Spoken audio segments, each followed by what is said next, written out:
Hi guys, and welcome back to another Dot Race video, and today we're going to be playing Ride 4. Today we're going to be using the Suzuki GSX1100S Katana, the RM bike from 1981. And of course this bike has quite a special place in my heart because this sort of was the beginning of the Dot Race challenges. Chaz Webber challenged me to do a certain lap around Phillip Island with this bike, and we had a bit of a tay-to-day in the sense of going backwards and forwards for the lead, and it was very, very entertaining and very, very fun. So that kind of helps grow the channel. So seeing this bike once again and seeing how close we are now, getting up to 2,000 subscribers and beyond, it's going to be rather exciting. And I thought, you know what, time to pay homage back to the bike that really started off the Dot Race time trial challenges. So here we are on board this wonderful Suzuki Katana, and I gotta say, it looks like it's going to be a bit of a pain to maneuver, but honestly this bike has a lot of movement. It is really, really nimble. You can shift it anywhere you want to. It's pretty nice, honestly. I'm really impressed with it. It's one of my favourite bikes in the game, not just for the sense of the Dot Race time trial challenges, but just in general. I like using this bike. I love the way it looks. I love the way it sort of moves around. I love the colours. The colours really pop on the screen. It's absolutely gorgeous. So, no other excuse than just I wanted to use this particular bike, honestly. Also guys, just to apologise if you can hear any background noise. There seems to be some construction going out right outside my bedroom window. And yes, it's bloody annoying, so hopefully it doesn't really affect the video quality and hopefully you can't hear it. But for some strange reason there's a chap going up and down the street in this big ass machine. I have no idea what he's doing, but it's kind of annoying. So the windows are closed and it's just us recording Ride 4 content. And I gotta say, Suzuki on the Suzuka track is a great combination. Of course, Suzuka, I kind of grew a bit bored of Suzuka, but it does feel good to be back here. And we're going to be going into the Casio triangle to the left, to the right, and then once more for the right-hand side. For the final time, we'll be achieving a very good lap time. The goal time was a 2:14. I'm pretty certain we will beat that now.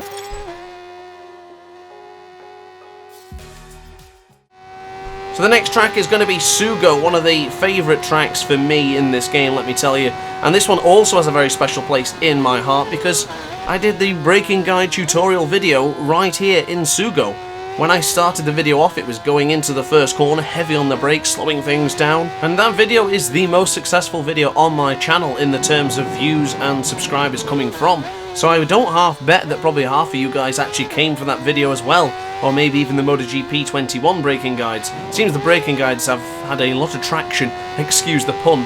But I do intend to do more guides if they're needed, but of course we may have to wait for Rims Racing and to the next couple of ones. I do realise I haven't done a hand cam guide on MotoGP 21 yet, so maybe that should be scrolled off into the notepad to be done.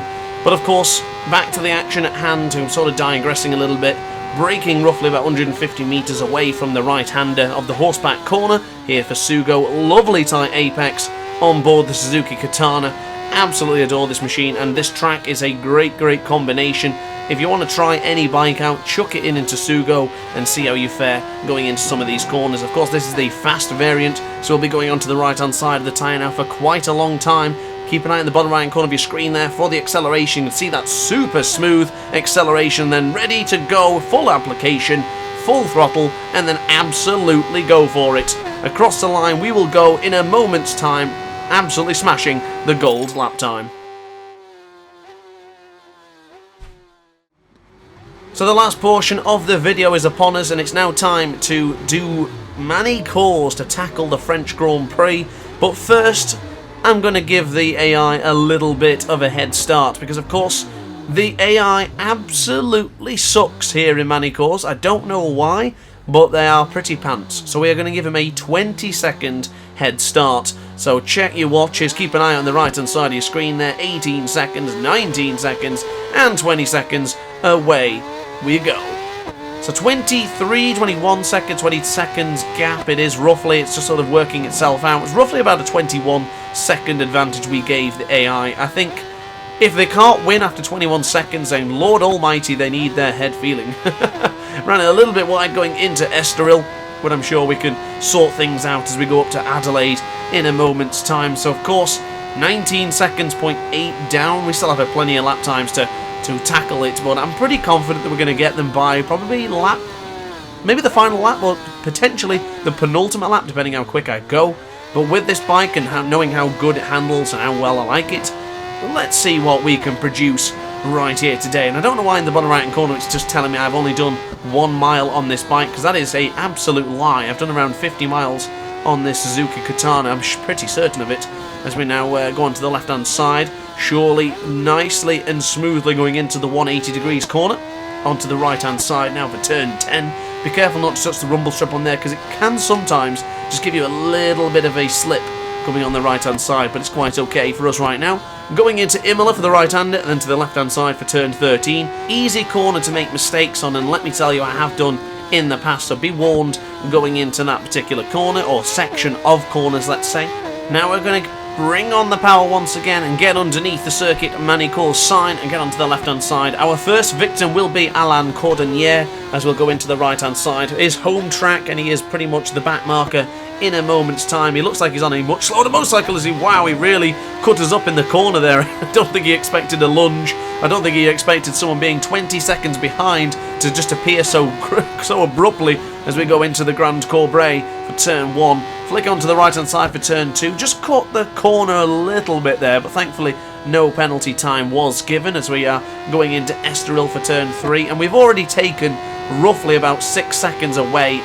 That's absolutely ridiculous. Why is the AI so bad here in the Circuit Manicourt? I really love this track as well, but I hardly ever play it just because the AI is just so bad. So 21 seconds quicker than the previous lap time. That's what you don't hear very often. 12, 13 seconds. It's sort of teetering around that lap time right now, or at least the gap time, let's say.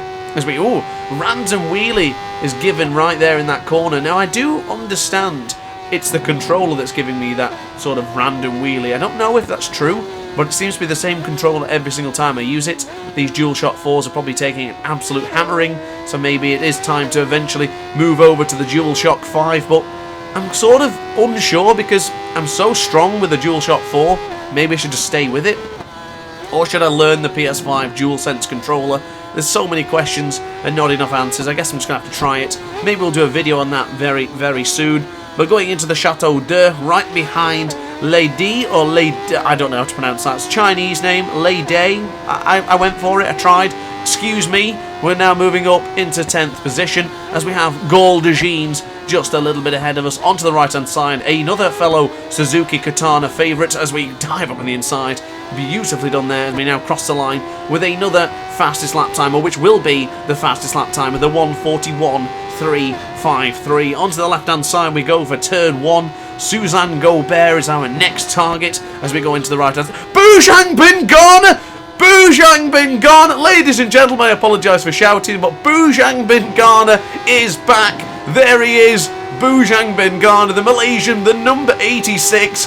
Boojang bin Ghana is here. He has returned and ready for action. I had to lean back in my chair so I didn't scream in the microphone. But Boojang bin Ghana, it's been so long. It's been too long, ladies and gentlemen.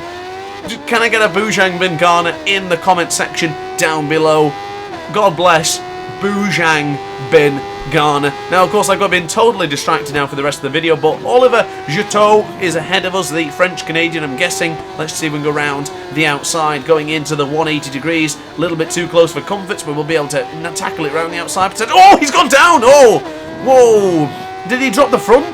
Did I bump him? I have no idea what just happened there, but we have just been given a penalty time for touching that little bit of grass on the right hand side there. Renato Banfi, the Italian, is about to be beaten. Jackson Rigby will also be beaten as we go around the outside of Renato I can't even speak. Renato Banfi up on the inside of Jackson Rigby. We're already up into the 4th position. So it seems that I got a little bit excited when Boojang bin Ghana came off. Just heard the recording back. I do apologise for screaming in anybody's ears.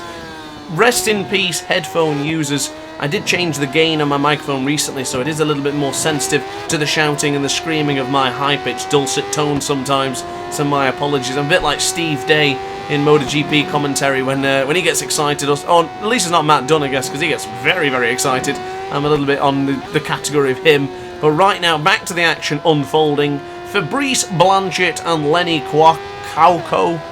Lenny K at the front of this lead will be chasing them down very, very soon. The guy in 12th position who we passed earlier on, Alain Cordonnier, was it, has had an absolute nightmare. Look how far back he is right now, as we're now bringing on the anchors, going into Adelaide for turn 5. Nice and tight apex. What a wonderful manoeuvre up on the inside of the Frenchman. And now we'll be doing the same to Lenny Kay as we go onto the left-hand side just briefly to then get onto the right-hand side in just a moment's time.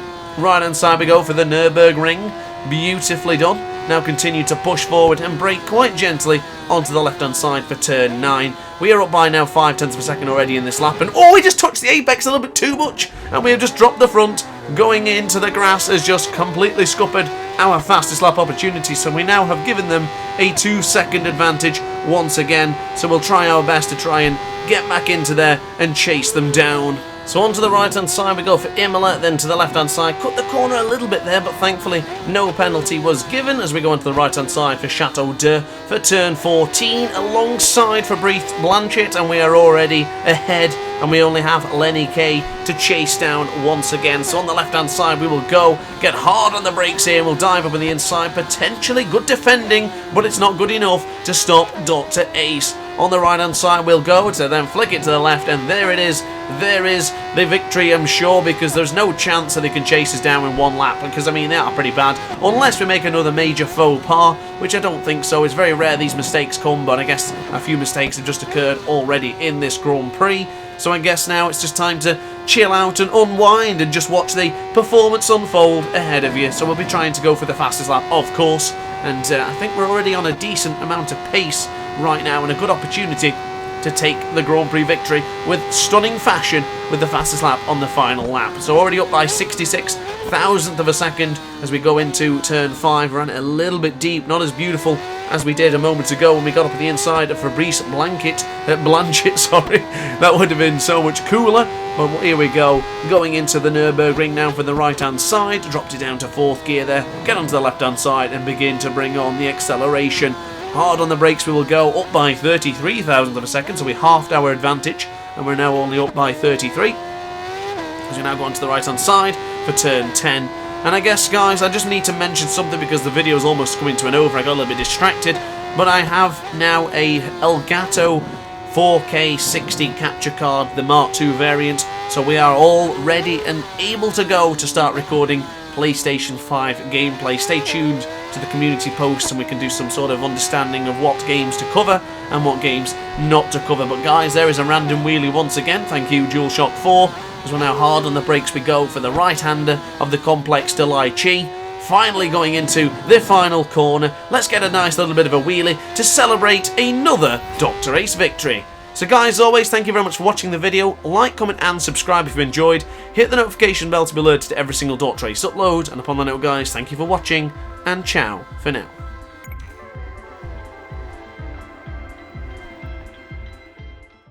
Oh hi, didn't quite see you there. Good to see you're still here. If this video didn't quite set your appetite, then why not watch some more Dr. Ace content by clicking the video shown on screen now. Furthermore, if you would like to follow me on social media, you can do so now with the links down in the description.